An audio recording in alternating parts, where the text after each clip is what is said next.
vous faut jeûner des produits qui ne sont pas bons. Donc vous allez jeûner des produits laitiers, d'autant qu'il n'y a pas que des facteurs de croissance dans les produits laitiers. Il y a quoi? Ah ben ça, on va vous le dire. On va vous dire qu'il n'y a que du calcium. C'est un produit blanc, donc il y a du calcium, et quand vous allez tous finir en poussière, il faut absolument que vous en preniez, de toute façon, vous finirez en poussière. Et les femmes qui consomment le plus de produits laitiers dans le monde sont en Suède, ce sont celles qui ont le plus d'ostéoporose. Pourquoi?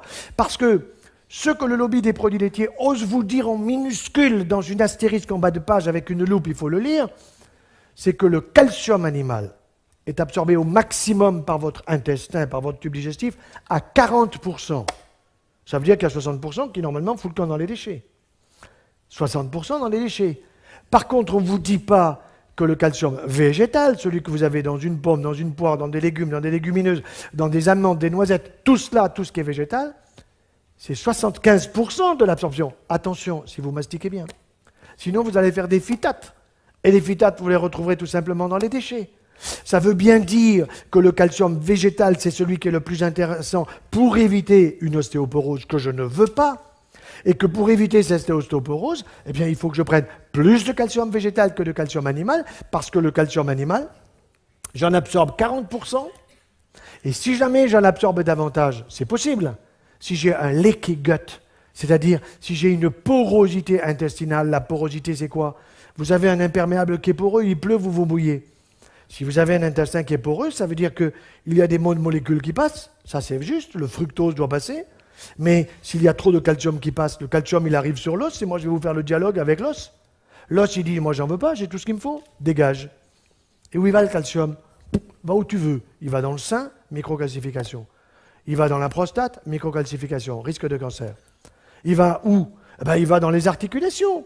Et vous avez de la coxarthrose et de la gonarthrose. Et mes collègues orthopédistes ils me disent, mais ferme-la.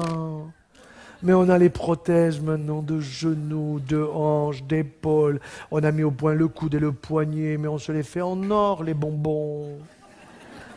Je ne suis pas d'accord. Et je vous raconte une anecdote personnelle. J'ai un de mes frères qui a quasiment 2 ans de plus que moi, qui avait une belle coxarthrose bilatérale et qui souffrait de ses 2 hanches. Alors j'ai pris la radio, je suis allé voir un copain orthopédiste. Qu'est-ce que tu en penses? Il me dit, ton frangin, il faut lui changer les 2 hanches. Bon, il a été d'accord parce qu'il avait mal. Alors on ne change pas les 2 en même temps, parce qu'il y a des risques emboligènes, etc. Donc c'est l'une après l'autre, à 3 ou 4 mois de distance. Alors je vais le voir après la première opération, et alors bon, il était content parce que c'était fait, mais il me dit, tu sais, les chirurgiens, vous êtes emmerdants, parce qu'il y a des tuyaux par-ci, des tuyaux par-là, puis il y a la rééducation, puis je ne peux pas bosser, et puis de toute façon, dans 3 mois, il y a l'autre côté à faire. Je dis, mais tu veux vraiment te faire opérer de l'autre côté? Il me dit, mais j'ai mal. Mais tu as une solution, me dit-il. Je dis, bien sûr. Mais c'est quoi ta solution? Eh ben, il faut que ta femme écoute la mienne. C'est aussi simple que ça. Il faut que tu arrêtes de bouffer du beurre, des béchamels, on mange très très bien chez toi. Mais c'est la cata.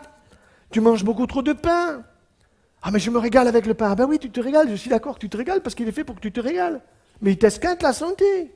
1, tu as du surpoids. 2, tu manges trop de produits laitiers. 3, tu manges trop de viande rouge. Et pourtant, un bon poisson, des fruits de mer, de la viande blanche. Bien sûr qu'un charolais, c'est bon 1 fois par semaine, mais pas tous les jours. Ah, mais le soir, ils vous disent, les gens, je ne mange pas. 3 tranches de jambon. D'accord. Bon. Bien sûr. Alors, eh ben, ça fait 6 ans qu'il a été opéré de sa hanche droite et il ne s'est pas fait opérer de la hanche gauche. Et quand vous faites la radio, c'est toujours la même hanche, elle n'a pas changé. Seulement, qu'est-ce qui s'est passé? La suppression des produits laitiers, le changement des habitudes alimentaires ont fait que tout simplement, il n'a plus la douleur. Pourquoi? Parce que tout ce que vous consommez en produits laitiers, avec le yaya, le yaourt que je prescris la veille du départ dans l'au-delà. Vous connaissez Actimerde? Ça vous dit quelque chose? Bon. Arrosez vos salades d'huile d'olive, mangez mieux et meilleur. Je ne suis pas pour un régime, parce que quand vous donnez régime à quelqu'un, il vous dit « ceinture, il m'a empêché de manger ceci, de manger cela ». Non, miam, miam, miam. Mangez mieux et meilleur. Laissez tomber les produits laitiers de vache. Il faut que la vache soit sacrée, sauf si vous l'avez dans le jardin. Ça, c'est pas impossible. Mais si vous ne l'avez pas dans le jardin, laissez-la au supermarché. Croyez-moi, vous serez observé et à ce moment-là, tout le monde comprendra, je parle des publicitaires, que ce qu'il faut, c'est une publicité de qualité et pas une publicité bidon qui consiste à nous utiliser, à nous exploiter parce que nous sommes beaucoup moins cons qu'ils ne le pensent.